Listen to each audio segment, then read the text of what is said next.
មិនលក់អស់មួយជីវិត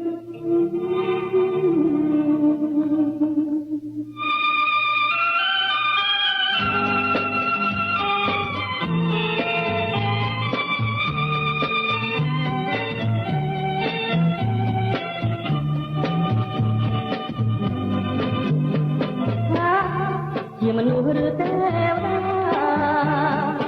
នៅឋានៈមិនបានឃើញតស្រស់ឃើញតែត្រង់បរោះណាមួយឃើញហើយមិនខូចចិត្ត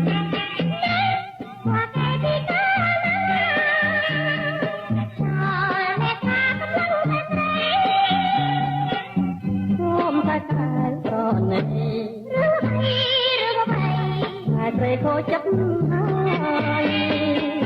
អូនហើយប្រមោចគង់មានគូវាណាកិច្ចបាក្នុងលោកនេះគឺគ្មានក៏យ៉ាងព្រមតែបងទៅ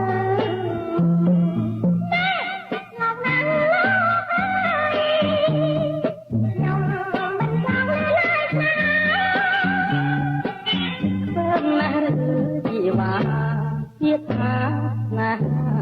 ណាមួយជីវិតណែប្រយ័ត្នអ្នកបាបទៅក្រោយបរិបម្នាក់ដឹកបំផ្លាញហើយអូនមិនអាណិតថាទេសាទុកយ៉ាងណាក្នុងលោកនេះមានទេវតាចំណាស់នៃដែរណោះអ្នកណាចំណាស់នៃអ្នកណាកំណាញ់ជាហាមណាណាតែក៏មកប្រហើនក៏ពីផ្លែមេត្តា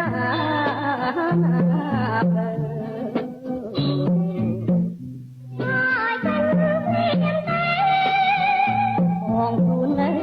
ទៅហើយពួកតែណាយកតែមួយជំនាញនេះដៃដល់ម្លេះមួយបំពេញអនុស្សាវរីយ៍តែមិនឈឺទេហើយទៀតមកថា100កំភ្លៀងក៏បានគោកណាលោកអើយក្លិនតែអូនដែលជាប់នៅនោះគាត់បង